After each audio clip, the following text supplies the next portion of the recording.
तो आखिरकार my hero academia season 5 and हो चुका है और उसी के साथ हमें फाइनली माय हीरो एकेडेमिया का one of the best arc यानी कि माय विलन एकेडेमिया आर्क भी देखने को मिला। इस आर्क की शुरुआत के अलावा जिस तरह मांगा की वजह से इस आर्क की हाइप थी, उस हाइप पर ये आर्क खड़ा उतरा है और बोन्स ने यह बता दिया है कि नेक्स्ट आर्क यानी कि मेटा लिबरेशन वॉर आर्क किस लेवल पर एनिमेट होने वाला है। पर इतने अच्छे एडेप्टेशन के बाद भी कहीं ना कहीं ये आर्क कुछ चीज़ें लैग करता हुआ दिखा। इसकी पेसिंग की वजह से मांगा के कई सीन्स कट किए गए और इसी वजह से कई फैंस इस सीज़न से नाराज़ है। इसीलिए हम इस वीडियो में ना सिर्फ इसके एनीमे के बारे में बल्कि इसकी मांगा के भी बारे में डिस्कस करेंगे।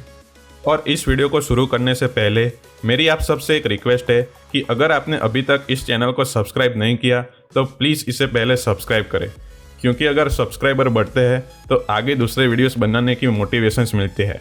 और इस चैनल के बारे में आपके ओपिनियंस भी हमें बताएं कि क्या चीज़ें बदलनी चाहिए और किस तरह के वीडियोस आप देखना चाहेंगे। तो प्लीज़ इस चैनल को सब्सक्राइब करें। तो अब चलिए इस वीडियो को शुरू करते हैं।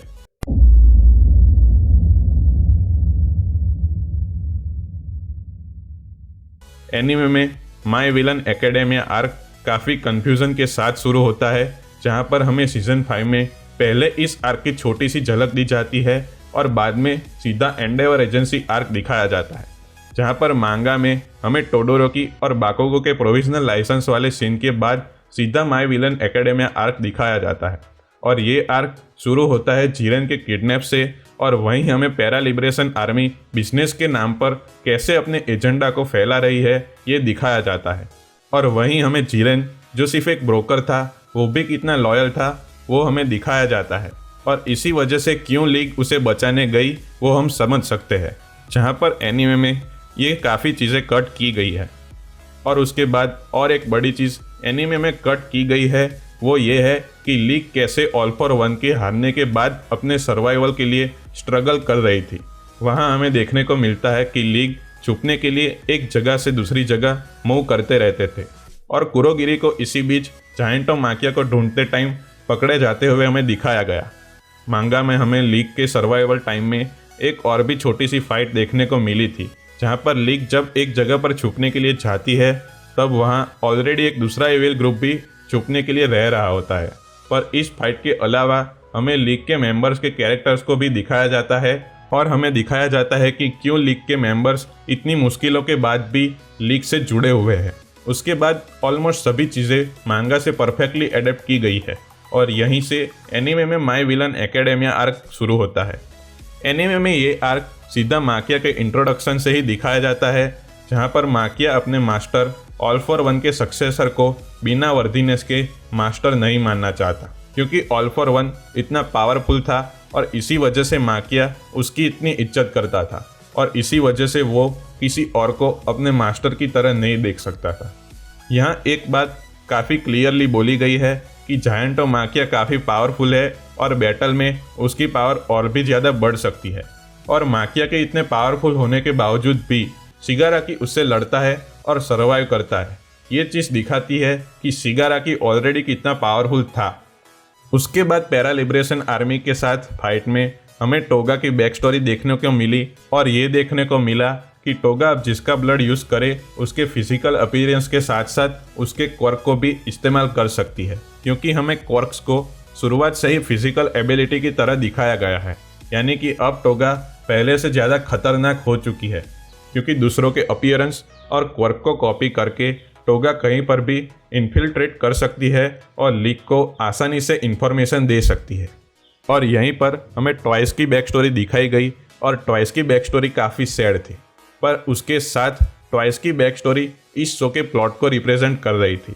माय हीरो एकेडेमिया का प्लॉट आगे जाकर विलन और हीरो की लड़ाई से ज़्यादा सोसाइटी के स्ट्रक्चर और उसकी स्टेबिलिटी पर फोकस करने वाला है।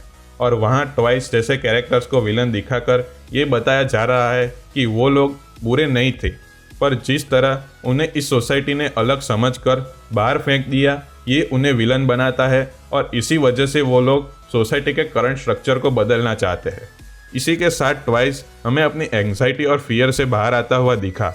उसे सालों से ये डर था कि अगर वो क्लोन हुआ तो वो आसानी से मारा जाएगा, और इसी वजह से वो डरता था अपनी पावर को इस्तेमाल करने से। पर जब उसे रियलाइज़ होता है कि वही ओरिजिनल है, तो अपने क्लोन्स के साथ वो पूरी लिबरेशन आर्मी पर भारी पड़ा। और ये दिखाता है कि सीजन 6 में आने वाले पैरा लिबरेशन वॉर आर्क में टॉयज लीग के बाकी मेंबर्स के मुकाबले काफ़ी ज़्यादा खतरनाक हो सकता है। पर इन सब के अलावा ये पूरा आर्क सिर्फ और सिर्फ हमें शिगाराकी के डेवलपमेंट के लिए ही दिखाया गया था। काफ़ी लंबे टाइम तक लोग बात करते थे कि माय हीरो एकेडेमिया के विलन्स फ्लैट है और उनके कैरेक्टर में डेप्थ नहीं है। तो इस शो ने पूरे एक आर्क को सिर्फ और सिर्फ विलन्स के कैरेक्टर डेवलपमेंट के लिए ही दिखाया और इसी के साथ हीरोज और विलन्स के बीच सिमिलरिटी और डिफरेंस को दिखाया। शिगाराकी की बैक स्टोरी काफ़ी ट्रेजिक थी, जहाँ पर उसने अपने पूरे परिवार को मार डाला, पर अपने पिता को वो खुद मारना चाहता था और इसीलिए मारा। और ये दिखाता है कि शिगाराकी बचपन से ही ऐसा था और क्यों वो आज पूरी दुनिया को तबाह करने की बात करता है। यानी कि ऐसा ज़रूरी नहीं है कि विलन्स के कुछ इंटेंशंस हो तो ही वो अच्छे विलन्स कहलाते हैं। कई बार विलन्स वो लोग भी होते हैं जो हमेशा तबाही के बारे में सोचते हैं और साइकोपैथ होते हैं, और वही शिगाराकी है। शिगाराकी अपने बचपन से ही ऐसा था और उसकी लोगों को मारने की भूख को ऑल फॉर वन ने और भी ज़्यादा बढ़ावा दिया और उसके दुनिया के प्रति हेट को और भी बढ़ावा दिया। पर जिस तरह हमें शिगाराकी की स्टोरी को दिखाया गया, उससे हमें ये पता चलता है कि दुनिया में हीरोज़ की वजह से कॉमन पब्लिक अपनी सोसाइटी के प्रति रिस्पॉन्सिबिलिटी भूल चुकी है। वो लोग ये भूल गए हैं कि सिर्फ हीरोज़ की सोसाइटी को बनाए रखने की जिम्मेदारी नहीं है, सोसाइटी के प्रति उनकी भी रिस्पॉन्सिबिलिटी है। और अब ये चीज़ें माय हीरो एकेडेमिया में हमें काफ़ी लंबे टाइम से दिखती आ रही है, जहाँ पर ये लोग किसी भी चीज़ का ब्लेम हीरोज़ पर डाल देते हैं और ये भूल जाते हैं कि सोसाइटी को बनाए रखना उनका भी काम है। और इसीलिए अगर टैनको जैसे छोटे से बच्चे को उस समय सिर्फ एक छोटी सी हेल्प और ट्रीटमेंट से बचाया जाता, तो शायद इस सोसाइटी को शिगाराकी टोमुरा जैसे विलन से लड़ना नहीं पड़ता। यानी कि इस स्टोरी में विलन्स चाहे इतने अच्छे ना हो, पर इस स्टोरी के प्लॉट के हिसाब से ये विलन्स सही है, जहाँ पर पहले हमें हीरो किलर स्टेन को दिखाया जाता है और अब शिगाराकी को।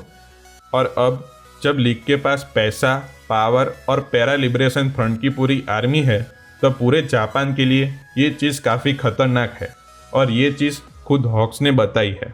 और अपनी फुल पावर हासिल करने के बाद शिगाराकी ऑल फॉर वन की पावर को हासिल करने वाला है, जो शिगाराकी को अलग ही लेवल पर ले जाएगी। क्योंकि हम ऑल फॉर वन की पावर को देख चुके हैं और उसका सामना करने के लिए इस बार ऑल माइट भी नहीं है। यानी कि सीजन 6 में पैरा लिबरेशन वॉर आर्क में चाहे हीरोज शिगाराकी और लीग को रोकने के लिए कामयाब भी हो जाए, फिर भी ये फाइट काफ़ी बड़े लेवल पर होगी और उसके कॉन्सिक्वेंस भी काफ़ी बड़े होंगे, और शायद इसीलिए इसे वॉर आर्क कहा गया है। तो भले ही सीजन 5 कई फैंस के लिए डिसअपॉइंटमेंट रहा हो, पर सीजन 6 जिस आर्क को एनिमेट करने वाला है, उस आर्क की वजह से माय हीरो एकेडेमिया की पॉपुलैरिटी अलग ही लेवल पर होगी। तो अगर आपको ये वीडियो अच्छा लगा है तो प्लीज़ इसे लाइक और शेयर करें, और ऐसे ही एनिमे रिलेटेड कंटेंट को देखने के लिए हमारे चैनल एनिमे ट्रैवर्सिंग को सब्सक्राइब करें। सो थैंक यू गाइस, मैं हूँ सिद्धांत मावाणी और मिलते हैं नेक्स्ट वीडियो में।